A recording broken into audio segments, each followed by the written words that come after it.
Pour faire la transition, une formation, c'est aussi un ensemble de supports, des présentations, des documents à remplir, à consulter, à lire, mais aussi des outils pour interagir ensemble, pour questionner les participants, des stagiaires.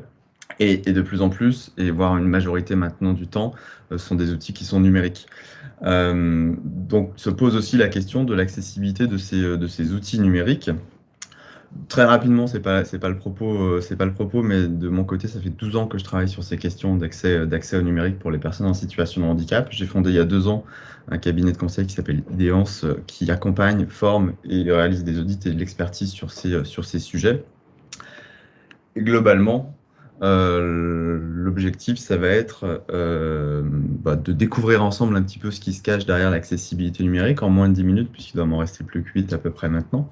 Et puis de vous donner des premières bonnes pratiques pour que vous puissiez vous rendre compte de ce que ça représente et que c'est finalement, même si c'est un mot qui peut faire peur, derrière lesquels il va se cacher parfois pas mal de choses, l'accessibilité numérique, c'est quelque chose de globalement simple, avec des bonnes pratiques qui sont simples à prendre en compte.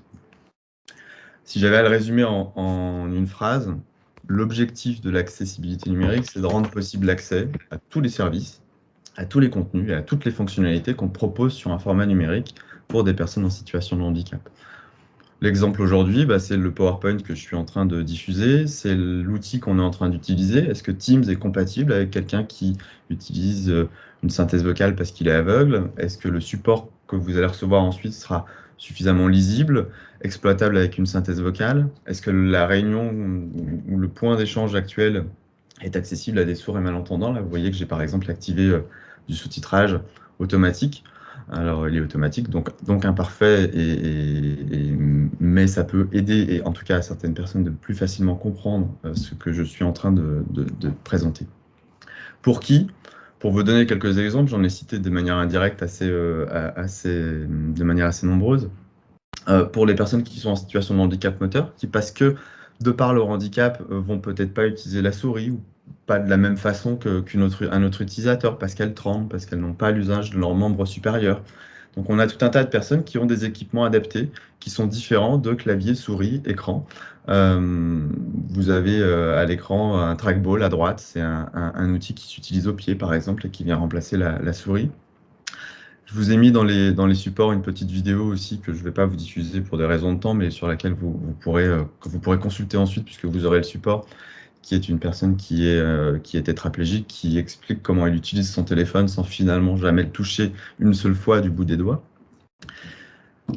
L'accessibilité, c'est aussi des personnes sourdes et malentendantes qui auront besoin probablement de sous-titrage, de transcription, de traduction en langue des signes sur des échanges principalement audio.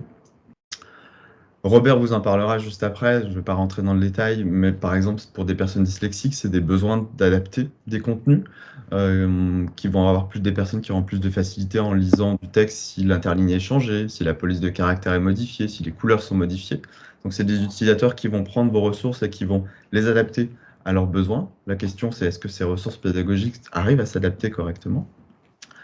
Même chose pour des personnes malvoyantes qui peuvent changer la taille des polices, zoomer, changer les couleurs pour assurer une meilleure lisibilité, jusqu'à des personnes aveugles qui, par exemple, vont se connecter sur une formation en ligne avec leur lecteur d'écran, qui sont des logiciels qui lisent l'écran. Alors, c'est pas l'écran qui est lu en réalité, c'est le code des interfaces, mais qui vont en tout cas le restituer sous forme audio, avec une synthèse vocale qui va lire ce qui est contenu à l'écran, ce qui est contenu dans vos supports, dans vos documents, etc., etc.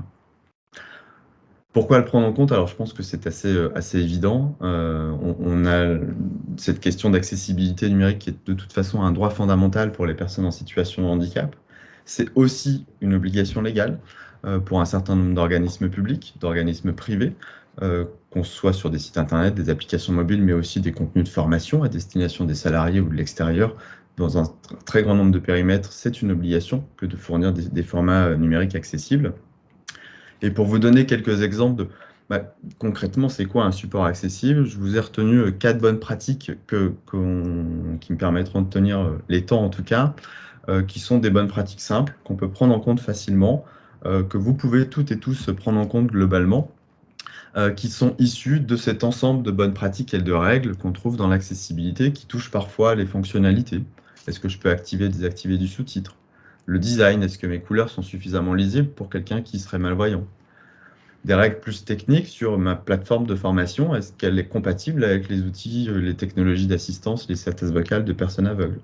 Et puis des bonnes pratiques qui vont toucher les contenus.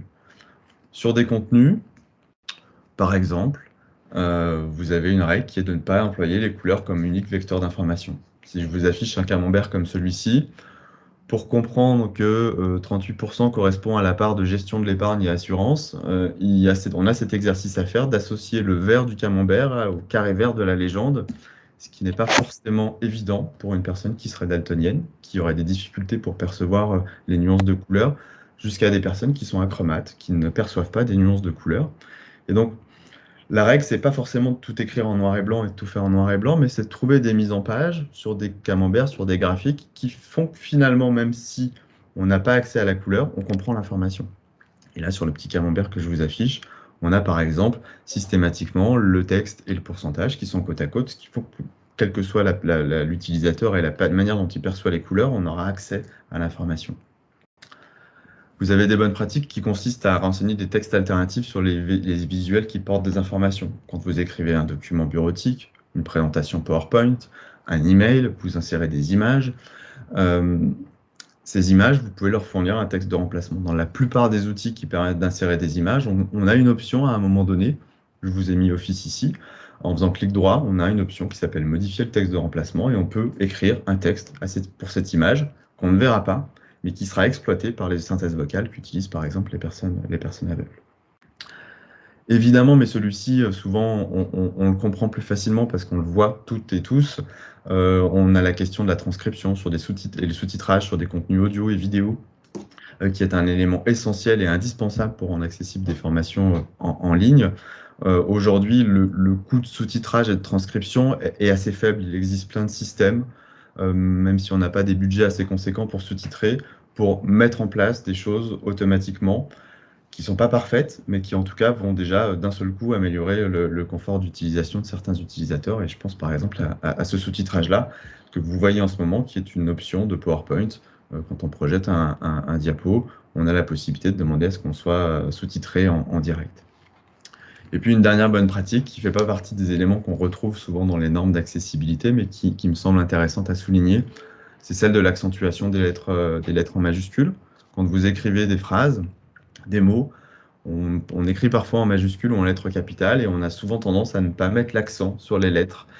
Et la difficulté, c'est que quand on est dyslexique et qu'on utilise une synthèse vocale, ou quand on est aveugle et qu'on utilise une synthèse vocale, si j'enlève toutes les accents des lettres, je risque de me retrouver avec des prononciations qui sont assez hasardeuses et assez difficiles à comprendre. Sur un texte qu'on écoute pendant 5 minutes, ça va. Sur un texte qu'on a vocalisé pendant 1 heure pour se concentrer parce qu'on doit lire un rapport, ça peut être particulièrement pénible d'avoir systématiquement un mot sur deux ou un mot sur trois écorché. Ça, c'est des choses qui sont assez simples à mettre en œuvre.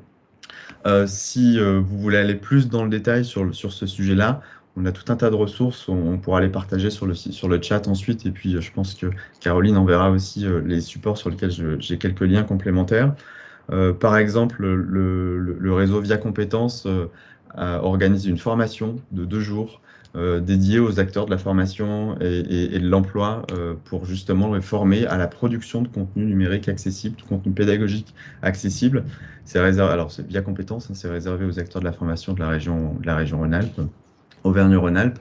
Je vous mettrai le lien aussi dans le chat. C'est des formations qui sont financées par la GFIP. Donc voilà, si vous êtes acteur de la formation, n'hésitez pas à vous documenter. Il y a plein de choses et plein de ressources qui existent pour apprendre à produire des contenus numériques accessibles. Sébastien, merci beaucoup pour cette introduction. Donc moi, je suis arrivée à la Handitech depuis juste un peu plus d'1 an. Et c'est vrai que maintenant, une des premières choses que j'ai appris, c'est accentuer les majuscules.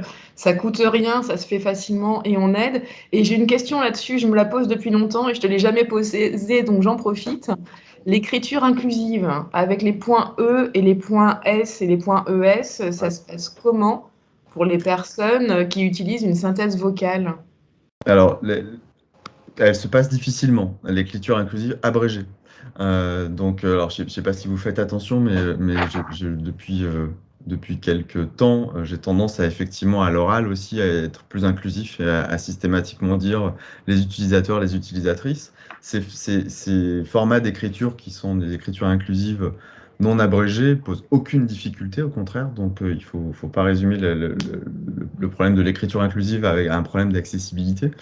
Par contre, effectivement, dès qu'on l'abrège, dès qu'on va écrire utilisateur.median tris, par exemple, ou tiret tris, on va engendrer des difficultés avec des synthèses vocales et pour certains utilisateurs et pour certaines utilisatrices. Donc, du coup, le mieux, c'est d'arriver à effectivement ne pas abréger, dire utilisateur et utilisatrice, ou pourquoi pas, et alors, ça se perçoit dans mes slides par exemple, utiliser des termes, j'utilise beaucoup des personnes en situation de handicap volontairement parce que personne est neutre, et donc du coup ça me permet de pas avoir à dire des utilisateurs et utilisatrices, et arriver à faire succinct, court, sans poser de difficultés d'accessibilité.